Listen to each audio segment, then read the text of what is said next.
Queridos hermanos,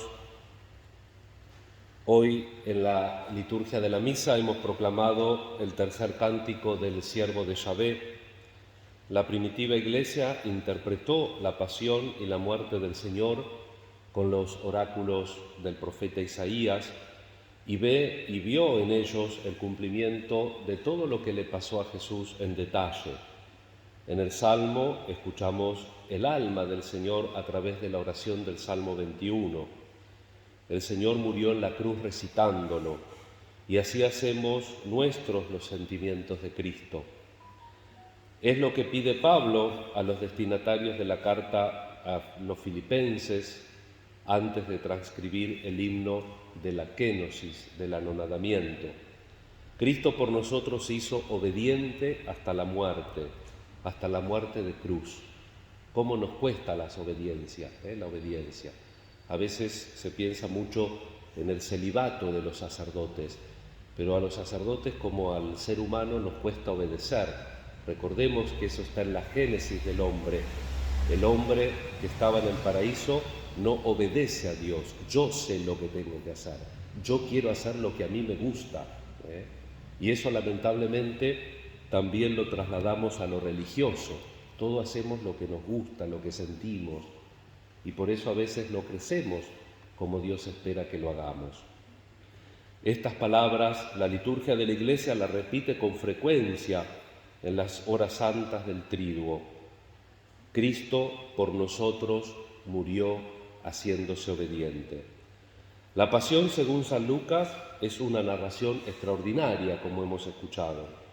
Todo lo anunciado y vivido por el Señor en su ministerio público se refleja en el relato de su pasión, muerte y sepultura. Es realmente el Evangelio del Hijo de Dios que, en obediencia al Padre, entrega su vida para la salvación de muchos. Entra en el reino, asume toda la humanidad y con un abrazo desde la cruz la entrega al Padre en el Espíritu. Fundamentalmente sigue el mismo esquema, San Lucas, de San Mateo y Marcos, pero hace sus propios subrayados en coherencia con todo su Evangelio. La muerte del Señor ocurrió en la Parasheve, el día de la preparación, como escuchábamos al final del relato. El día de la preparación en el calendario judío es el 15 de Nisan, señalado como un día solemnísimo, el día de la luna nueva con que se inaugura la celebración pascual de Israel. La narración de Lucas es lineal, completa y abierta a la identificación del lector con los protagonistas del acontecimiento. Una áurea femenina envuelve el acontecimiento. Las mujeres están presentes en el camino de la cruz, en la crucifixión, y junto a José de Arimatea forman el cortejo fúnebre hasta la sepultura. Es la presencia amorosa, casi esponsal, de la hija de Sión que llora la muerte del hijo primogénito. Su presencia contrasta con la ausencia de los discípulos. Sin embargo, a diferencia de Marcos, Lucas suaviza dicha ausencia. Propiamente no se van los discípulos de Jerusalén. También suaviza los aspectos más sangrientos, pues sus primeros lectores conocían muy bien el horror de aquel suplicio y no había que abundar en detalles tétricos.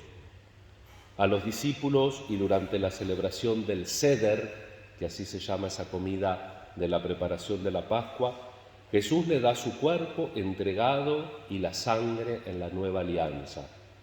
También la investidura real, en definitiva, les entrega el reino.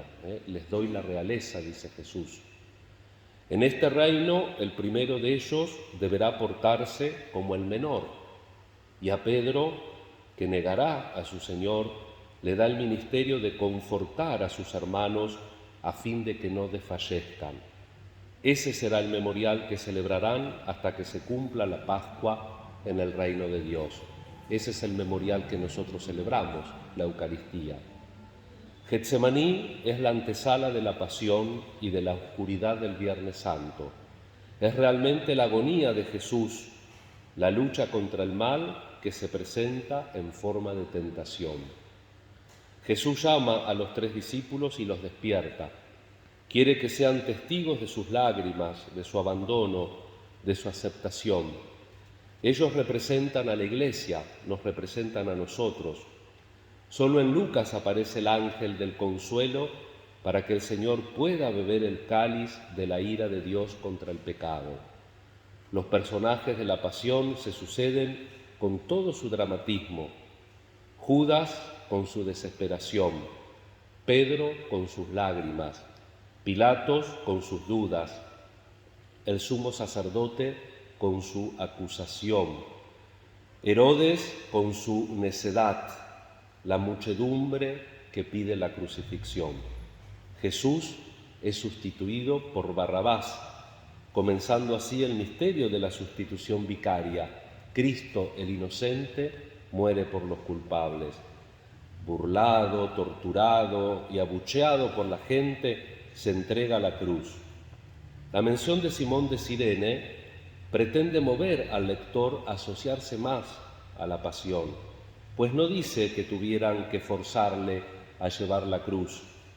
Finalmente Jesús debe escuchar los escarnios, eco atroz de las tentaciones del desierto, y entre ellas la más terrible, la más injusta.